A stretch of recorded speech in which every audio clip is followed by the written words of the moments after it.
The first mistake the galaxy made was assuming that rules were universal. Every spacefaring civilization followed them without question. Energy limits, engagement protocols, acceptable casualties. Wars were regulated, controlled, and predictable. Victory was calculated long before the first shot was fired. When humanity joined the interstellar community, they were taught these rules immediately, warned that survival depended on discipline and compliance. Humans listened carefully, nodded politely, and agreed to everything that should have been the second mistake. Because humans have always been very good at understanding rules, and even better at knowing when to break them. The war began as most galactic wars did, with formal declarations and strategic projections. A dominant coalition expanded into neutral systems, absorbing weaker species through force and negotiation. Resistance was expected, but only within approved limits. Humanity's territory lay directly in the expansion path, and analysts predicted a short campaign. Human technology was adequate but uninspiring. Their fleets lacked elegance. Their weapons were inefficient by galactic standards. Still, humans were compliant, orderly, and cooperative. At least, that was the assumption. The coalition issued its ultimatum, confident that humanity would submit or fall in line like every other species before them. Humanity responded with silence. When coalition fleets crossed into human space, they encountered no immediate resistance. Border stations were empty, defense grids inactive. Planets appeared quiet, almost abandoned. Observers concluded that humans had retreated inward, preparing for a formal defense according to standard doctrine. The fleets advanced cautiously, following every rule of engagement. They scanned, calculated, optimized. That was when the first convoy vanished. No explosion, no distress signal. One moment it was there, the next it simply ceased to exist. Analysts blamed sensor malfunction. Then a second fleet disappeared, then a third. Still no energy spikes, no weapon signatures, no evidence that made sense. The coalition slowed its advance and deployed advanced reconnaissance units. What they found unsettled even veteran commanders. Human space was not empty, it was quiet by design. Ships were hidden without active emissions. Power was routed manually. Entire stations operated below detectable thresholds.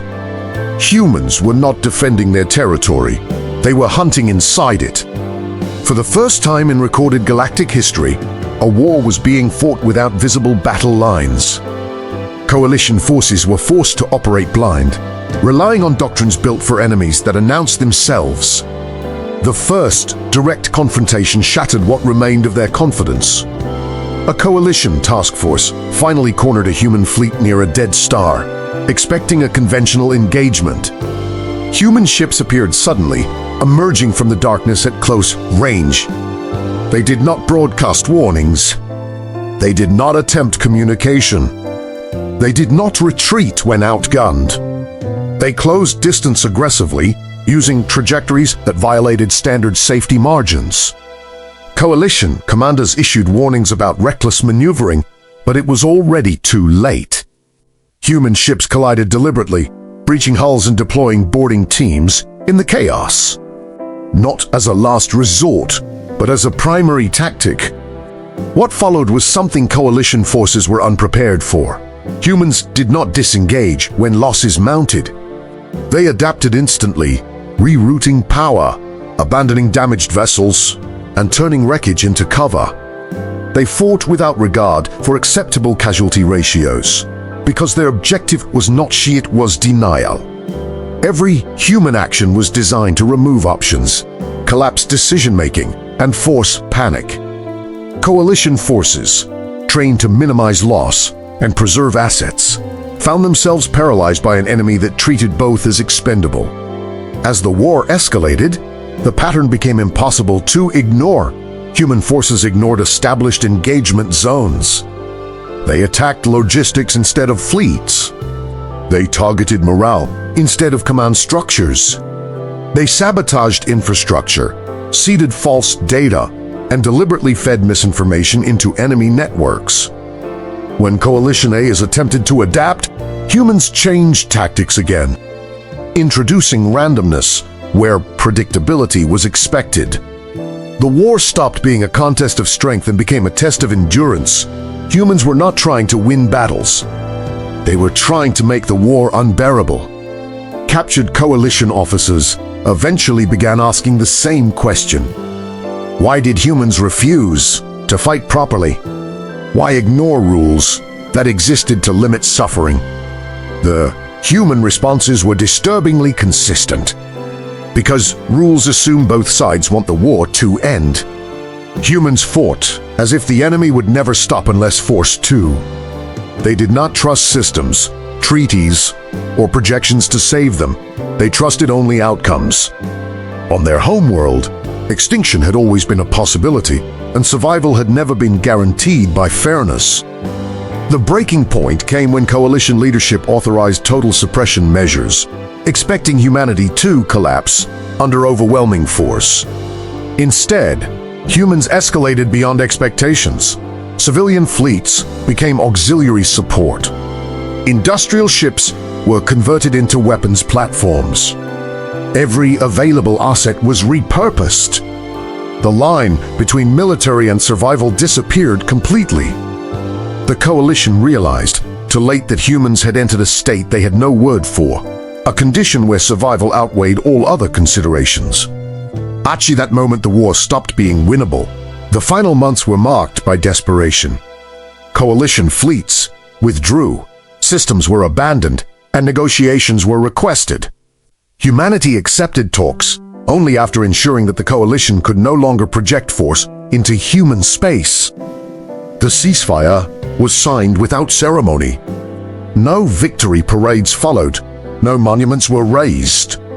Humanity returned to rebuilding as if the war had been an unpleasant but necessary task.